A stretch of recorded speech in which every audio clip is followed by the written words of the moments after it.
Hey, what's up, y'all? Just want to make a quick video to let y'all know y'all don't need crazy stuff to make music. Y'all don't need crazy equipment. Y'all don't need tens of thousands of dollars. You know, you just need a good computer and a good interface, a couple good mics, you know, a good guitar that stays in tune, you know.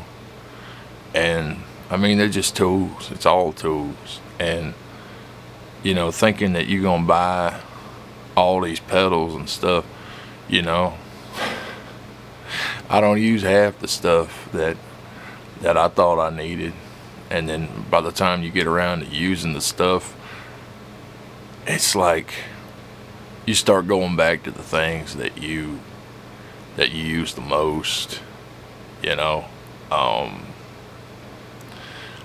Could I make it without a Greer Lightspeed pedal? Sure, I could use something else, you know.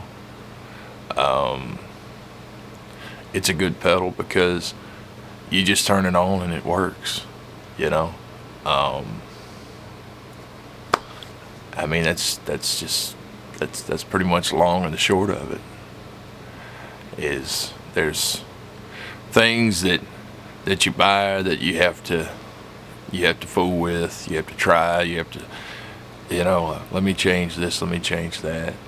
And then there's stuff that, you know, you buy and you spend more money on, but the moment that you turn it on and start using it, you're like, well, I don't have to fool with this that much. And that's kind of the way this is. It's like buying a good guitar that's already set up versus, say, buying like one of these cheap ones off of Amazon, and then you're having to put all this money into,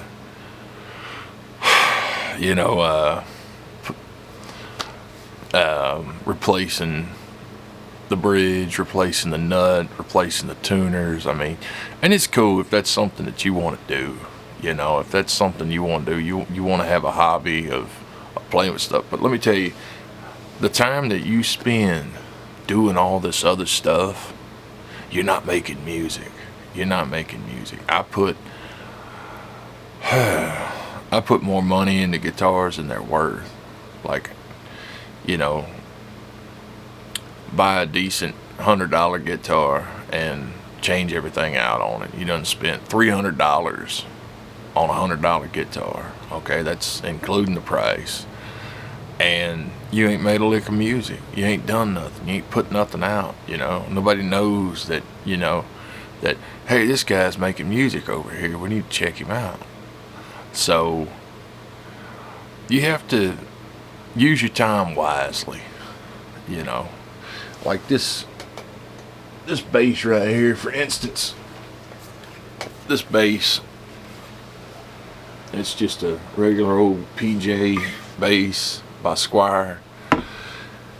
I ain't done nothing to it but set it up, and I use it more than any other instrument because it's in every song I record's got this bass. Now, is it the best bass in the world? Does it have a perfect setup? Is it, you know, I mean, no, it's just stock. It just does what it does. It's a workhorse, you know. It's not crazy, but it does a thing that, you know, I keep coming back to. Here's another instance. This acoustic, I use it all the time. And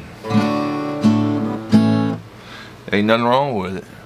It don't have a name on the headstock. It's not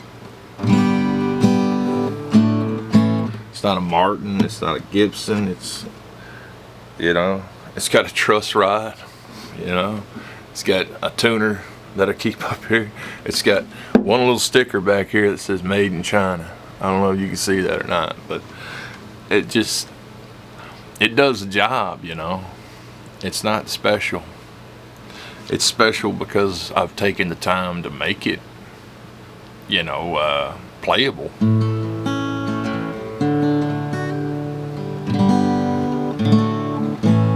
And does it sound better than another high dollar acoustic?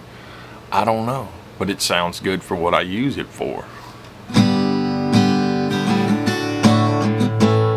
It don't have a lot of low end in it. To me, it sounds, I don't have to do a whole lot to it whenever I record it, because I get it right at the source, like everybody says.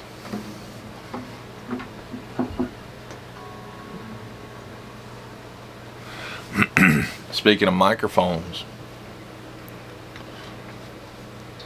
this microphone right here, it's a used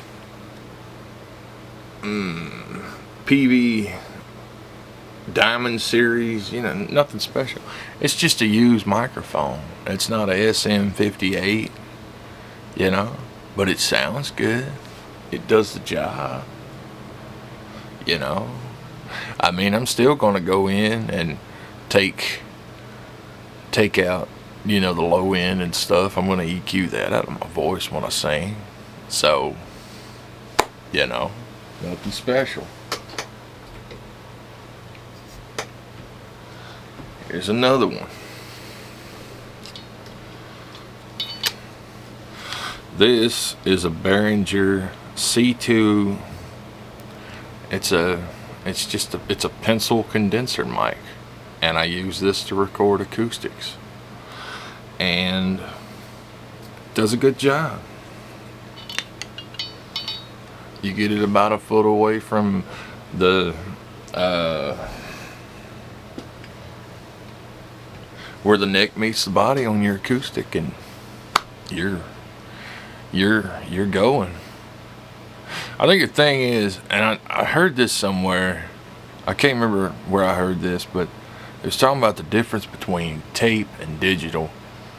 And it's like you got all these things that sort of cover up the sound of your recording and kind of muddy it up a little bit.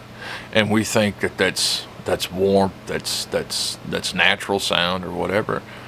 And then we record things crystal clear and we do it right, and the problem is that all of the little flaws start to stick out, so we're constantly looking for things to cover them up or make them go away. So what you record is what you record. Whatever comes out of that guitar or goes into that microphone or comes out of those speakers, that's it. The only way you're going to get that to change is you got to change what you're putting into it. That's not gonna stop, but there's definitely a lot to learn, and we kind of have to take all the notions and things that we think that we know about music recording and kind of set them off to the side, because the things that we're learning that other people do, those are their experiences, and that experience comes with time, and not everybody's experience is the same. What you did before you got to your studio or your home studio or whatever and record a song is going to be completely different than what somebody else did. So we're all different, our experiences are different, so our work is going to be different. The things that what we put in versus what we get out, it's all going to be different. So we can't compare ourselves to other artists, other engineers, producers. We can't compare ourselves, because what's the quote now? It's comparison is like robs you of your joy or something like that. It's the theft of of happiness or something. But I mean, there's truth in that, because if we're constantly comparing ourselves to, well, my song doesn't sound like, Pink Floyd or whatever. No, it doesn't.